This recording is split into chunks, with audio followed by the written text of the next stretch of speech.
सारे भाई ना राम राम दोस्तों, मैं प्रदीप संधू भाइयों। आज हम लोग खटखट टोल पर और दोस्तों एक वीडियो बहुत ज़्यादा वायरल होया करती है, जिसमें आप लोग देखा करते फेसबुक पर लगातार। उसमें एक शख्स था लंबा लगातार कहा करता लठ तैयार कर लो और भाई जो भी काम हम बड़ा बोलिया बीजेपी और जेजेपी वाले लठ तैयार कर लो और तेल लगा लो भाई, उनका लठ मारने हैं। उस शख्स का मैं नाम बताऊं तो वो थे रवि आज़ाद, जो भिवानी से बिलोंग करते थे और कुछ दिन पहले उनको अरेस्ट कर लिया गया उन्हीं बयानों के कारण, जो उनके लगातार वो वीडियो वायरल होया करते उसी के चलते। तो आज मेरे साथ है देवेंद्र उचाना, जो युवा अध्यक्ष हैं। राम राम भाई। राम राम जी। तो उनसे बातचीत करेंगे रवि आज़ाद को लेकर। भाई रवि आज़ाद जो अरेस्ट किया गया है उसको लेकर आप क्या कहोगे, जो उनके बोल थे? देखो, किसान आंदोलन अब सफलता की ओर है और जैसे ही किसान आंदोलन सफलता की ओर बढ़ रहा है तो कहीं ना कहीं किसान सरकार के अंदर एक हलचल पैदा हो रही है, एक घुटन सी पैदा हो रही है और सरकार से हार स्वीकार नहीं हो रही। रवि आज़ाद के साथ साथ मैं आपको एक दो किस्से पे और ध्यान दूंगा। पहले सबसे पहले हम बात करेंगे राकेश टिकैत जी के ऊपर। राजस्थान में अलवर के अंदर राकेश टिकैत जी के ऊपर हमला हुआ।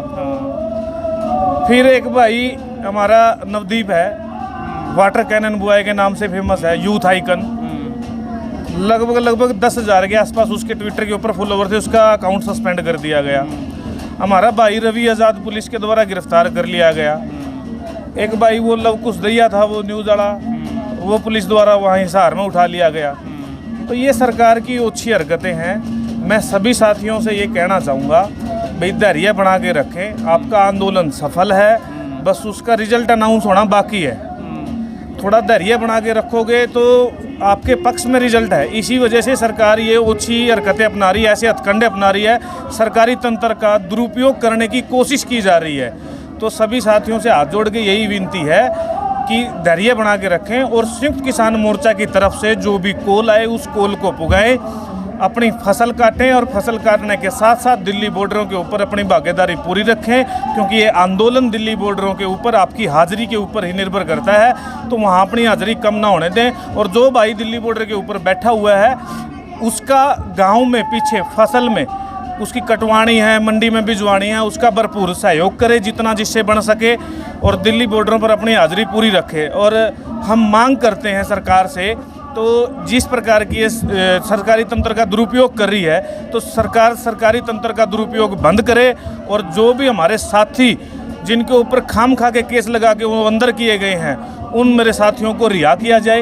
ये हमारी सरकार से दरख्वास्त है और संयुक्त किसान मोर्चा से भी हम ये आह्वान करते हैं आपकी वीडियो के माध्यम से, संयुक्त किसान मोर्चा भी उन लोगों की तरफ, उन साथियों की तरफ गौर फरमाए जिनके ऊपर किसान आंदोलन की वजह से, किसान मजदूरों की आवाज़ उठाने की वजह से कार्रवाई हुई है। और जो छत्तीसगढ़ में अपने 22 जवान शहीद हुए हैं तो उसको लेकर क्या रवैया है किसानों का? किसानों में भारी रोष है, क्योंकि ये बीजेपी जब से सरकार के अंदर आई है इसने देश की रीढ़ की हड्डी जवान और किसान उन दोनों के ऊपर ही अत्याचार करने का काम किया है और ये बार बार कभी जवानों के ऊपर और कभी किसानों के ऊपर। और ये जवानों के ऊपर पहला हमला नहीं है बीजेपी सरकार आने के बाद, इससे पहले भी वो कई हमले करवा चुकी है। पुलवामा की बात करें और अपना गलवान घाटी वाली बात करें तो ये अब हम इसमें क्या कह सकते हैं, क्योंकि इन पे जब ये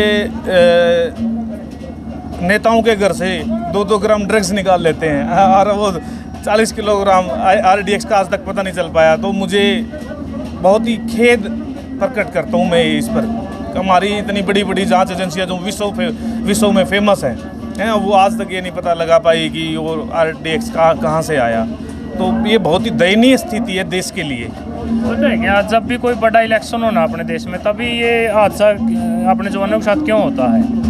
देखने में आया, जैसे पीछे हुआ था पुलवामा अटैक हुआ, अभी ये छत्तीसगढ़ में हुआ है। जो पुलवामा अटैक जब हुआ था 2014 में बीजेपी सरकार बननी थी और गलवान घाटी वाला जब केस हुआ तो बिहार के अंदर इलेक्शन था। अब 5 राज्यों में इलेक्शन है तो ये नक्सली अटैक हो गया।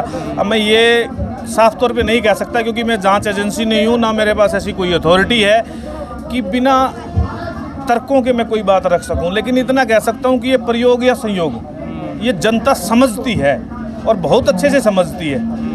क्योंकि ये मैंने अभी आपके वीडियो में बात कही थी कि 2-2 ग्राम ड्रग्स से नेताओं के घर से ढूंढ लेते हैं और 40 किलोग्राम ARDX नहीं ढूंढ पाते, तो जनता को सब समझ में आ रहा है, इसमें कोई दोराई है ही नहीं। और जो किसान आंदोलन अभी चल रहा है, तो अपने खटखट टोल पर क्या स्थिति, इसको लेकर क्या कहोगे जो स्थिति है? खटखट टोल पर जब से किसान आंदोलन स्टार्ट हुआ है तब से यहाँ पर धरना जारी है, बहुत मजबूती से जारी है और इतने बढ़िया सिस्टम के साथ जारी है कि यहाँ पर क्रम वाइज, जैसे आसपास के गांव हैं भाई, 10 दिन एक गांव, मतलब 10 गांव से एक दिन आएंगे, फिर अगले दिन अगले 10 गांव से आएंगे, अगले दिन अगले 10 गांव से आएंगे, तो अव्यवस्था फैलने की कोई गुंजाइश है ही नहीं।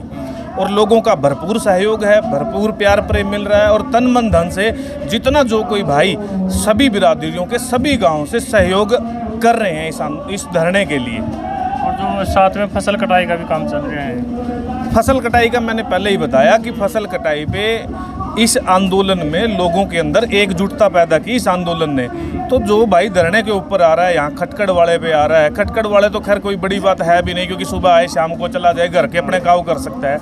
लेकिन दिल्ली बॉर्डरों के ऊपर भी जो बैठे हुए हैं, तो उसके पीछे से गांव में जो साथी हैं, तो उसकी गेहूं की कटाई है, सरसों की कटाई है, या उसकी फसल मंडी में लेके जानी, किसी भाई की ट्राली बॉर्डर के ऊपर खड़ी हुई है, तो गांव से कोई दूसरा भाई अपनी ट्राली में उसकी फसल को लेकर मंडी तक लेके जा रहा है, तो ये एकता साफ साफ दिखाई दे रही है और आंदोलन किसी भी प्रकार से किसी भी सूरत में कमज़ोर नहीं होगा। चल ठीक, धन्यवाद भाई। धन्यवाद। ओके दोस्तों, ये थे हमारे साथ देवेंद्र उचाना भाई। वीडियो को ज़्यादा से ज़्यादा शेयर करिए। मिलते हैं नेक्स्ट वीडियो में। वंदे मातरम।